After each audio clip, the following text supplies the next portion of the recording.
Դուք գիտեք, հարգելի ընկերներ, թե ինչ դրամատիկ տարի էր հայ ժողովրդի համար 99 թվականը։ Տեղի ունեցավ պարլամենտի սպանդը եւ այդ նույն օրը հայտարարվեց նոր կաթողիկոսի անունը։ Ուրեմն հոկտեմբերի 27-ի վերաբերյալ շատ անգամներ եմ խոսել, մի անկյունակարային դրվագ կա, որի մասին լռում են համարյա բոլորը։ Դա Դեմիրճյանի ընտանիքի փաստաբանի հայտարարությունն էր 2019 թվականին, քանի որ 20 տարի անցել էր արդեն դեպքից եւ գաղտնիության ռեժիմի փոփոխություն էր տեղի ունեցել եւ ինքը հայտարարեց, որ Նայիրի Հունանյանը աշխատել է ազգային անվտանգության ծառայության հետ, ասել է թե եղել է ազգային անվտանգության ծառայության գործակալ եւ այս հանգամանքը ոչ մի կերպ արձագանք չգտավ Հայաստանի Հանրապետության թե քաղաքական, թե մեդիա դաշտում։ Բնական է, քաղաքական եւ մեդիա դաշտը կառավարում են նույն մարդիկ եւ իրենց դա պետք չէր։ 99 թվականի հոկտեմբերի 27-ին նաեւ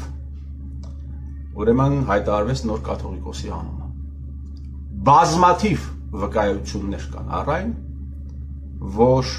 այդ ընտրությունների ելքի վրա ազդել է Հայաստանի Հանրապետության այն ժամանակվա վարչապետ Վազգեն Սարգսյանը։ Բազմաթիվ են վկայությունները։ Եվ կան նաև վկայություններ առայն, որ այդպիսի բան տեղի չի ունեցել։ Եվ հիմա հասկանալու համար, թե որն է ճիշտը, պիտի ուղղակի նայել պատմական կոնտեքստը։ Վազգեն Սարգսյանը այդպիսի այլանդակություն կարող է իրեն թույլ տալ, թե ոչ։ Իմ կարծիքով կարող էր։ Իմիջիայլոց ես չեմ ասում, որ տեխնացուներից մեկը, ով դարձավ Գարեգին Բ, ինքը վատն է եղել, ինքը լավն է եղել, ես ընդամենը ասում եմ նրա մասին, որ եղել է ուղիղ ազդեցություն եւ ինչն է շատ կարեւոր այս համատեքստում։ Փաշինյան Նիկոլը օր ու գիշեր ամենավերջին հայտարարություններն է անում կաթողիկոսի հասցեին, ամենավերջին, էլ կին ունի, էլ սիրուհի ունի, էլ երեխա ունի, էլ բիզնեսներ ունի, էլ սրպապիղծ է, ամեն ինչ ասում է, բայց դա չի անդրադառնում այդ ընտրություններին։ Ինչու՞։ Որովհետև հետքերը տանում են դեպի հանրապետական կուսակցություն, որովհետև հետքերը տանում են դեպի Վազգեն Սարգսյան, հետքերը տանում են դեպի Արամ Սարգսյան։ Իսկ Արամ Սարգսյանը ընդամենը մի քանի տարի առաջ էր մեր տանը վեր ընկած, ինձ խնդրում էր, որպեսզի ես դրսևորեմ որոշակի զսպվածություն, որովհետև Արամ Սարգսյանը իր գործընկերն է։ Դրա համար է առ այսօր ամեն ինչի մասին խոսող, ամեն ինչի մասին կարծես թե խոսող Նիկոլ Փաշինյանը լռում այդ առերևույթ խայտառակագույն ընտրությունների մասին։ Հիմա ասում են, որ զեկույց են պատրաստում եկեղեցու վերաբերյալ, տեսնենք այդ զեկույցում այդ թեմային անդրադարձ կլինի, թե չի լինի։ Ես կասկածում եմ, որ այդ թեմային կարող է անդրադարձ լինել։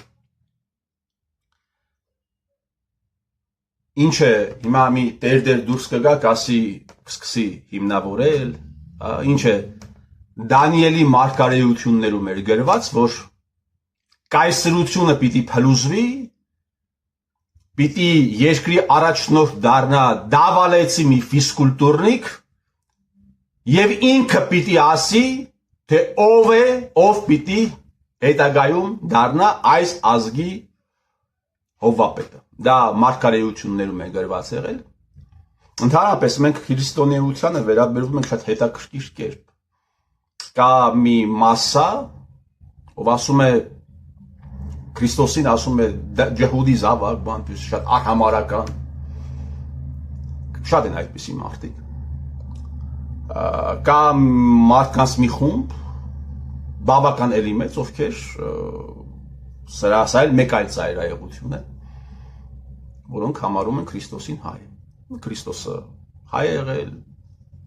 հայերեն է քարոզել,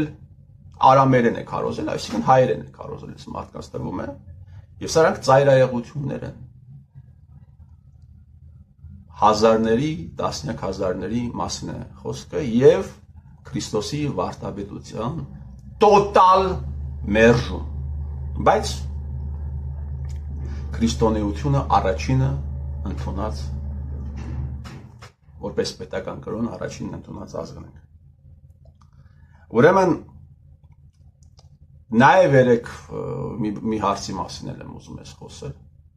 Երեք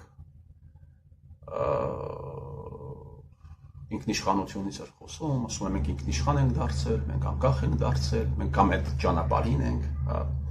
Ուրեմն 19-րդ դարում տեղի ունեցած օպիումային պատերազմների չինացիների համար վատ ելքից հետո բրիտանացիները պահանջեցին, որպեսզի տարբեր պահանջներ կար, երկու հիմնական պահանջեր, որ նրանք պիտի շարունակեն բրիտանական կազմակերպություններից օպիումներ գնել, թունավորելով իրենց ժողովուրդը ըստ էության, եւ երկրորդ պահանջը հետեւյալն էր առաջին հայացքից անմեղ, չպիտի վարեք բյուջետային հավասարակշռված քաղաքականություն, իսկ ինչ է նշանակում բյուջետային հավասարակշռված քաղաքականություն, երբ ծախսերը համապատասխանում են մուտքերին եւ դեֆիցիտը անհավասարակշռված քաղաքականության պարագայում դեֆիցիտը մենք կֆինանսավորենք, դեֆիցիտը պիտի ֆինանսավորեն բրիտանացիները։ Ահա այդպես բրիտանացիները կախվածության մեջ գցեցին չինացիներին, Չինաստանը։ Եվ այս պատմությունը եւ այսպիսի պատմությունները հին են ինչպես աշխարհը պարտքերի միջոցով թե պետություններին, թե մարդկանց կախվածության մեջ գցելը։ Իմիջիայլոց վերջերս եւս մեկ անգամ սրա մասին եմ ուզում խոսել այս թեմայի շարունակություն այս թեմայի, երբ Պետրոս Ղազարյանը Խաչատուր Սուքիասյանին ասում էր ժողովուրդը վարկերի տակ է, Խաչատուր Սուքիասյանն ասում էր 7 տրիլիոն 300 միլիարդ դրամ վարկերի տակ է, այսինքն կախվածության մեջ է բանկային համակարգից, ասում է 7 տրիլիոն 300 միլիարդ դրամ ավանդներ կան Հայաստանում եւ 7 տրիլիոն 500 միլիարդ դրամ վարկեր։ Տեսնում եք, ասում է համադրելի թվեր են, բայց Խաչատուր Սուքիասյանը չի ասում, չի համեմատում վարկառուների եւ ավանդատուների թվերը։ Ես կարծում եմ, որ Խաչատուր Սուքիասյանը բավականին ինտելեկտ ունի, սակայն չի ասում, այսինքն այս հարցի վերաբերյալ իրեն դնում է էշի տեղ, թե ինչպես է հայ բանկիրները, ինչպես են հայ բանկիրները, հայ քաղաքական էլիտան հայ ժողովրդին գցել կախվածության մեջ։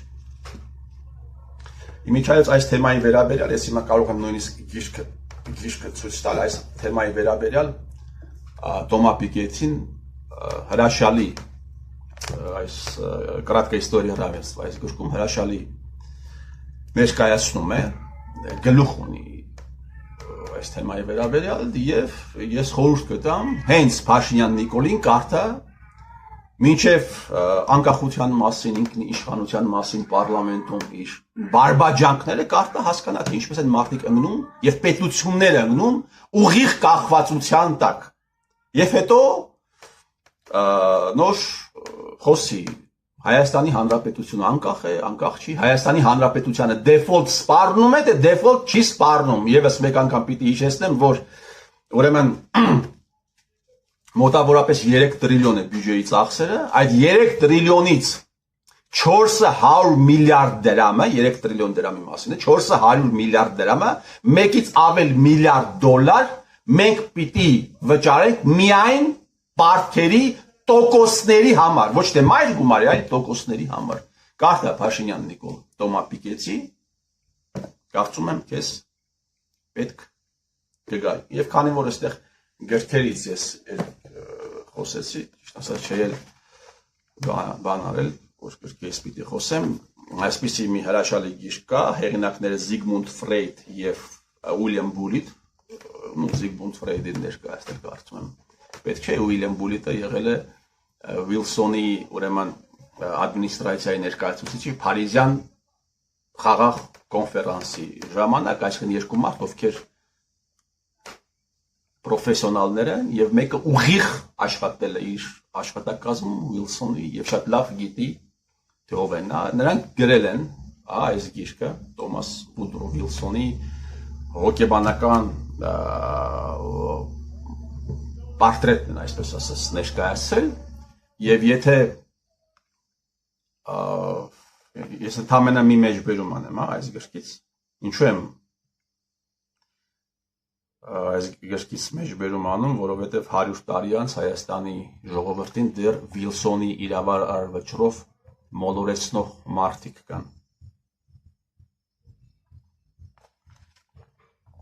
Հիմա ես գտնեմ։ Կներեք, էջը գտնեմ։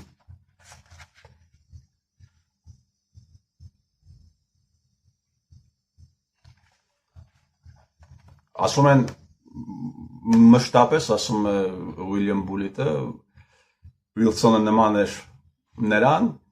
թե ինչպես է ուզում անել լավը, բայց միշտ ստացվում է վատ։ Ֆաուստյան այդ հերոսի Մեֆիստոֆելին ուղիղ հակառակ նա ուզում էր վատ անել, բայց լավ էր ստացվում, այս հանձնավորությունը մշտապես ուզեցել է անել լավը, բայց ստացվել է միշտ վատ։ Բացարձակապես չի տիրապետել միջազգային քաղաքականությանը։ Բացարձակապես, ասում են նման էր մի բժշկի, ով ցանկանում է իրականացնել վիրահատություն աչքի, բայց ընդհանրապես աչքի կառուցվածքից տեղյակ չի, бацарзакапес, ասում է, когда мы уже отмечали духовная жизнь Вилсона всегда была привязана к США и Англии. Он оставался удивительно невежественным в вопросах европейской политики, географии и национального состава. Даже после произнесения им величественных речей, посвященных международным событиям, его знание европейского континента оставалось элементарным. Он прекрасно говорил, но часто не понимал значения собственных слов. Направляясь на мирную конференцию, Вилсон сказал, что намеревается отдать Богемию Чехословакию. Когда его спросили, каким образом он собирается поступить с 3 миллионами немцев, проживающими в Богемии, он ответил: 3 миллиона немцев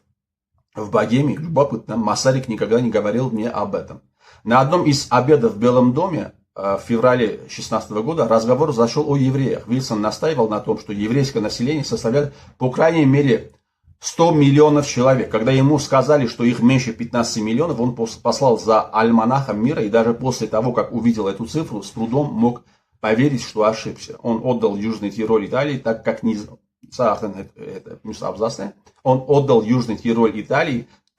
знал, что южнее перевала Бреннера жили австрийцы немецкой крови. Այսպեսի բազմաթիվ դրվագների մասին են պատմում Վիլսոնի վերաբերյալ, ինչ իմանար Ուիլյամ Բուլիտը կամ Ֆրեյդը, որ 100 տարի անց, այս գիրքը գրվել է իհարկե ավելի ուշ, դեպքերից 100 տարի անց պիտի լինեն մարդիկ, ովքեր Վիլսոնի հայտարարություններով, Վիլսոնի վճռով, Վիլսոնի քաղաքականությամբ պիտի շարունակեն մոլորեցնել առանց այդ էլ մոլորված մի ժողովուրդ։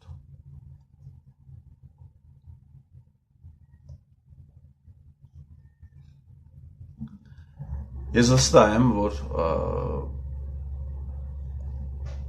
այս հողի վրա արև բացվելու է։ Ես վստահ եմ, որ հանցագործություններ իրականացրած մարդիկ իրենց արածի համար պատասխանատվություն կրելու են։ Ես վստահ եմ, որ մենք ունենալու ենք դպրոցներ, որտեղ պատմությանը վերաբերվելու են ոչ թե հայրենասիրական որպես էպոսի, այլ պատմությանը վերաբերվելու են մի գիտության անցյալի մասին, որտեղ չի կարելի խաբել,